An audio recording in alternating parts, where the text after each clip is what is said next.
Hi welcome to YOYO TV. Andhra Pradesh అసెంబ్లీతో పాటు లోక్సభకు జరిగిన ఎన్నికల్లో విశాఖ జిల్లాలో ఫలితంపై సర్వత్రా ఆసక్తి నెలకొని ఉంది. ఇక్కడ టీడీపీ వైసీపీలతో పాటు జనసేన కూడా గట్టి పోటీ ఇవ్వడంతో ఇక్కడి ఫలితాలు ఎలా ఉండనున్నాయి అనే దానిపై తీవ్ర చర్చలు సాగుతున్నాయి. గత ఎన్నికల్లో విశాఖ జిల్లాలో 15 స్థానాల్లో 11 చోట్ల టీడీపీ అభ్యర్థులు విజయం సాధించారు. ఒక్క చోట బీజేపీ అభ్యర్థి గెలుపొందారు. 3 చోట్ల వైసీపీ అభ్యర్థులు గెలిచారు. సెగ్మెంట్ల వారీగా పరిశీలిస్తే విశాఖ దక్షిణంలో sitting MLA Vasupalli Ganesh Kumar TDP నుంచి మళ్లీ పోటీ చేశారు. వైసీపీ నుంచి ద్రోణంరాజు శ్రీనివాస్ పోటీ చేశారు. చివరి నిమిషంలో ద్రోణంరాజుకు సీటు ఇవ్వడంతో వైసీపీ క్యాడర్ సహకరించలేదన్న టాక్ ఉంది. అయితే బ్రాహ్మణ సామాజిక వర్గం ఓట్లు కలిసి వచ్చాయని అంటున్నారు.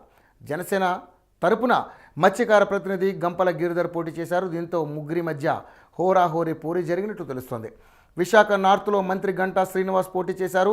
వైసీపీ తరపున రియల్ ఎస్టేట్ వ్యాపారి కేకే రాజు బరిలో నిలిచారు.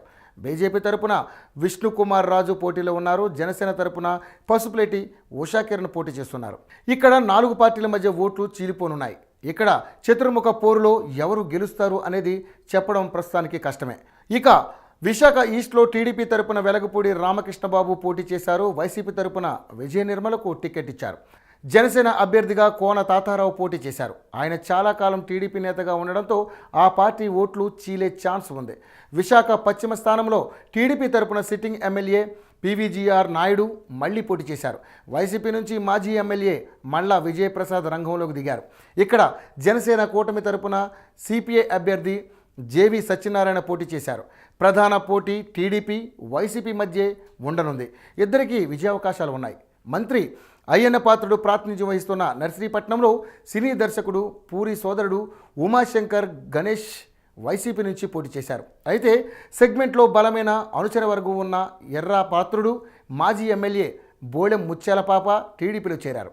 అయ్యన్నకు పూర్తి స్థాయిలో మద్దతు ఇచ్చారు. అయితే వైసీపీ సంస్థాగతంగా కొంత బలం పుంజుకోవడంతో పోటీ హోరాహోరీగా సాగినట్లు తెలుస్తోంది. ఇక యలమంచిలి నియోజకవర్గంలో టీడీపీ నుంచి పంచకర్ల రమేష్, వైసీపీ నుంచి మాజీ ఎమ్మెల్యే కన్నబాబురాజు పోటీ పడ్డారు. జనసేన అభ్యర్థి భారీగా ఓట్లు చీల్చుకునే అవకాశం ఉంది. ఇదే ఫలితాలను నిర్ణయించనుంది.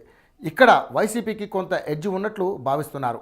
ఇక పెందుర్తిలో బండారుకు మొదట ప్రతికూల ఫలితాలు ఉన్నట్లు టాక్ వినిపించింది. అయితే కొనతాల వైసీపీలో చేరకపోవడం ఆ పార్టీకి మైనస్ అన్న వాదన వినిపించింది. కానీ పోలింగ్ నాటికి వైసీపీ గట్టి పోటీ ఇచ్చినట్లు తెలుస్తోంది.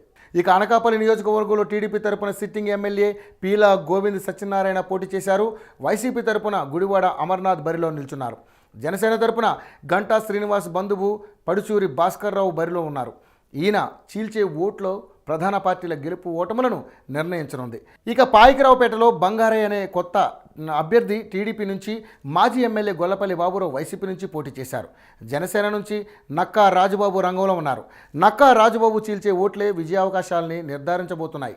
వైసీపీకి ఇక్కడ కూడా ఎక్కువగా అవకాశాలు ఉన్నాయి. ఇక భీమిలి నియోజకవర్గంలో టీడీపీ స్వయంకృతం ఆ పార్టీకి మైనస్గా మారింది. చివరి క్షణం వరకు అభ్యర్థిని ఖరారు చేయకపోవడంతో ఇబ్బందికర పరిస్థితులు తలెత్తాయి. సబ్బం హరికి సెగ్మెంట్లో మంచి పరిచయాలు ఉన్నా గెలుపు మాత్రం అంత తేలిక కాదన్న అభిప్రాయాలు వ్యక్తమవుతుంది. అయితే జనసేన తరపున పోటీ చేస్తున్న పంచకర్ల సందీప్ వైసీపీ ఓట్లను చీలిస్తే టీడీపీకి ఛాన్స్ ఉండవచ్చు. కానీ పోలింగ్ సరళి అవాంతికి అనుకూలంగా ఉన్నట్లు తెలుస్తుంది. ఇక చోడవరం నియోజకవర్గంలో తెలుగుదేశం పార్టీ తరపున కేఎస్ఎన్ రాజు 3వ పోటీ చేశారు. వైసీపీ తరపున కరణం ధర్మశ్రీ, జనసేన తరపున పీవీఎస్ఎన్ రాజు పోటీ పడ్డారు. టీడీపీ అభ్యర్థిపై వ్యతిరేకత వైసీపీకి అనుకూలంగా ఉంది. మాడుగుల నియోజకవర్గంలో టీడీపీ నుంచి గవిరెడ్డి రామానాయుడు, వైసీపీ తరపున సిట్టింగ్ ఎమ్మెల్యే బూడి ముత్యాల నాయుడు పోటీ చేశారు. గవిరెడ్డి సోదరుడే జనసేన తరపున పోటీ చేస్తున్న నేపథ్యంలో ఓట్ల చీలిక వైసీపీకి అనుకూలంగా మారే అవకాశం కనిపిస్తుంది. ఇక ఎస్టీ నియోజకవర్గాలైన పాడేరు, అరకుల్లో గత ఎన్నికల్లో వైసీపీ భారీ మెజార్టీ సాధించింది. పాడేరులో గిడ్డి ఈశ్వరి ఈసారి టీడీపీ తరపున పోటీ చేశారు. వైసీపీ తరపున భాగ్యలక్ష్మి, జనసేన తరపున మాజీ మంత్రి బాలరాజు రంగంలో ఉన్నారు. త్రిముఖ పోరులో ఎవరైనా గెలిచే ఛాన్స్ ఉంది. అరకులో కిడారి సర్వేశ్వరరావు కుమారుడే టీడీపీ తరపున బరిలో నిలిచారు. వైసీపీ నుంచి శెట్టి పలుగుని పోటీ పడ్డారు. ఇక ఇక్కడి అభ్యర్థులకు అతీతంగా వైసీపీకి ఓటు బ్యాంకు ఉండడం ఆ పార్టీకి కలిసి వచ్చే అవకాశం ఉంది. ఇక జనసేన అధినేత పవన్ కళ్యాణ్ పోటీ చేస్తున్న గాజువాకలో పరిస్థితి హోరాహోరీగా ఉంది. టీడీపీ నుంచి పల్లా శ్రీనివాసరావు, వైసీపీ నుంచి తిప్పల నాగిరెడ్డి పోటీ చేశారు.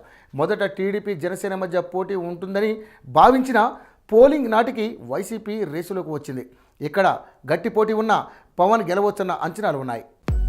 హలో, మిమ్మల్నే ఫిలిం సెలబ్రిటీస్ రియల్ స్టోరీస్ ఏంటో తెలుసుకోవాలనుందా? లేటెస్ట్ గా రిలీజ్ అయ్యే మూవీ రివ్యూస్ నేను చెప్తే వినాలనుందా? ఇంకెందుకు ఆలస్యం, యోయో టీవీని సబ్స్క్రైబ్ చేసుకోండి.